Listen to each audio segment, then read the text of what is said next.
what I mean with this sales hack will basically grow your martial arts school is that I want you to expect a no from other people. Let's say someone has done a trial at your school and they're done with it, and then you sit down with them and you just discuss the goals and all of them, and then like you do all of that, like you do all of the part basically before you say the price, like you pitch them, etc., and then you give them the price and you say it's $175 per month. Just what I want you to do is to just expect them to say no, because in most cases this is what they'll do. Like they'll say no, and then this is when the sale really starts. Like what happens before it is, like I always say, like what happens before is pretty easy and simple. Like you're just gonna stick to it. You're gonna stick to your routines there, so to speak, or stick to your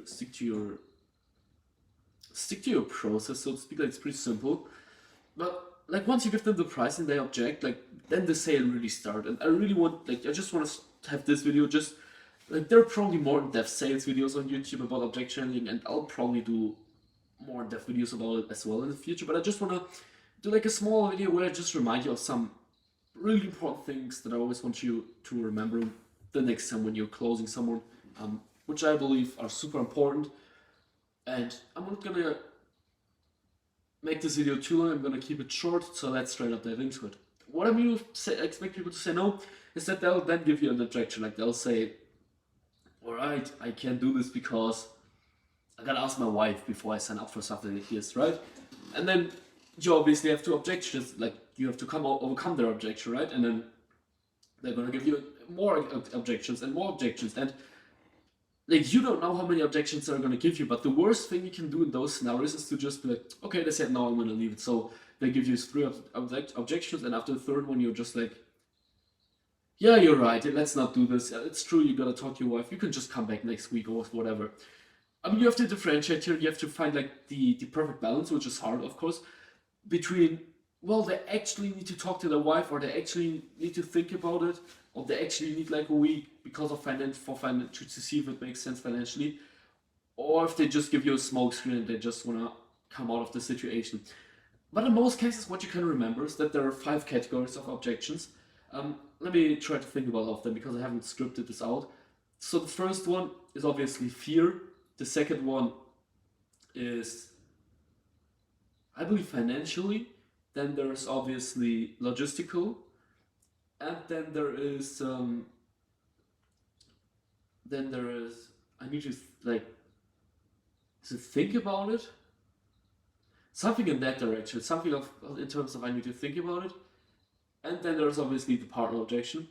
And basically the last two, like the partner objection that I need to think about, can basically just be overcome, because partner objection, well, that's simple. Like, let's say someone says they need to talk to their wife, you just can say, well, wouldn't your wife want that you get back into shape and that you really become the best version of yourself, what we teach you at this school? Is she really going to be against that? And he's going to be like, oh, well, probably not. And then if you object again, you might object with, yeah, but I just want to think about myself if this really makes sense. And then you just say, do you really need to think about it? Like, when you thought about it in the last time, has this really gotten you closer to your goals? And they're probably going to be like, no, it hasn't. I actually don't need to think about blah, blah, blah. But then they might give you other objections. And the other three, so what was it? Fear, logistic, and finances. Like, those are not smoke screens, so to speak. Like, these two, like, partner and think about it, those are just smoke screens. But the other three, those are not smoke screens. Like, those are actually objections that you have to overcome. Financially, well, let's say someone only makes like $1,500 per month, a class at your school are like $175 per month. Maybe it is a little unethical to steal quote unquote their food money from them and to just close them. Maybe you should just be like, well, maybe it does make sense for you financially, and you just pull out and you just let your ethical brain convince you to go out here and just be like, well, there are plenty of other people I can close, but in most cases, like, just close them either way. Like, just if they don't make that much money, like, just say, fuck it, you're gonna make more money if you actually become disciplined in another area of your life, and then you're also going to be more disciplined with your money. Fear, well, that's an interesting one, because, like, this depends entirely on the person, but usually it depends on the objection, how you overcome it. But let's say they say, all right, what if COVID comes around, something like that comes around again, and you guys closed? Like, how can I get out of this? And then you just say, all right, like you can come out of this contract every single month. Like, you're not binding to us for like a year or whatever. Like, this depends, so to speak, on the objection, but those are typically relatively easy to overcome, I would say. Well, basically, all five of them, all five categories are easy to overcome. It just depends on you, on how great, on how much how often you've done this already in the past. And then the last one, logistical. Well, someone has to drive 3 hours to your school every day or every week to come to your class. Maybe it does make sense for them. This depends, obviously, on the objection itself again. But technically, like, all of them are easy to overcome. But what I want you to remember is that I don't want you to take no as an answer. And like a good rule for this is like always stick with a person's objection for at least 15 minutes. So let's say you say them the price and they say no, like just look at your watch and then say, all right, I'm gonna, like, don't say it, obviously, just think it and then just like, I'm gonna stick with their objection for at least 15 minutes. Even if it's like they need to drive 5 hours to your school and they only earn $1,000 per month and you really think, all right, they're not a good fit at all. Like, just ask them a little bit. Like, the best thing you can do about objections is to just ask them questions. Not the best thing, but a good thing you can do is just ask them questions. Like, just let them overcome the objection themselves, so to speak. Um, yeah, I guess, as I said, not a too long video for you today.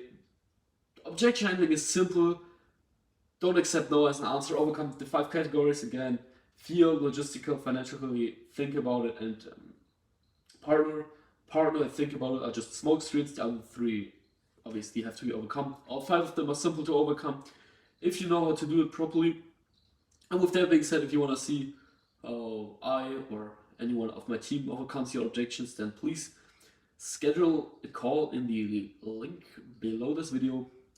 It's a funnel, it's something that's designed to sell you something. So, well, if you don't buy things yourself, how do you expect other people to buy things for you? No, that's unethical from money from, no. Click the link or not, I don't really care, to be honest. This was probably the shittiest pitch I've ever done. I don't care, I'm not gonna re-record this now.